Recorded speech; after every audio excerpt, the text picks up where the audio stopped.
সংসদে উত্থাপিত আকারে বরিশাল উন্নয়ন কর্তৃপক্ষ বিল 2026 অবিলম্বে বিবেচনার জন্য গ্রহণ করা হোক।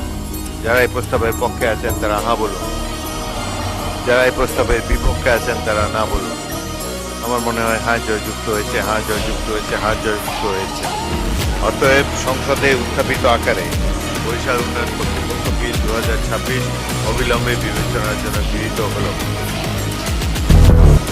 আমি জাকারিয়া তাহের, গৃহায়ন ও গণপূর্ত মন্ত্রী, প্রস্তাব করছি যে বরিশাল ও উহার সন্নিহিত এলাকা সমন্বয়ে একটি পরিকল্পিত আধুনিক নগর প্রতিষ্ঠার স্বার্থে উক্ত অঞ্চলের ভূপ্রাকৃতিক পরিবেশ ও পরিবেশের ভারসাম্য বজায় রাখা, অপরিকল্পিত নগরের রোধ করা, দুর্যোগ সহনশীল নগর ব্যবস্থাপনা নিশ্চিত করা, তথ্য প্রযুক্তি ও পর্যটন শিল্পের বিকাশ ও উন্নত নাগরিক জীবন নিশ্চিত করিবার লক্ষ্যে একটি কর্তৃপক্ষ প্রতিষ্ঠার উদ্দেশ্যে আনিত বিলটি বরিশাল উন্নয়ন কর্তৃপক্ষ বিল 2026 অবিলম্বে বিবেচনার জন্য গ্রহণ করা হোক।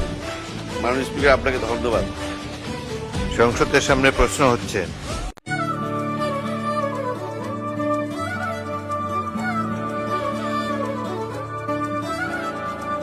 হয়েছে জনগণ, দেশের জন্য প্রয়োজন আবার ধানের শীষ। কোটি কণ্ঠে কোতান, দেশে ফিরে এলো প্রাণ, দেশের মার্কা ধানের শীষ।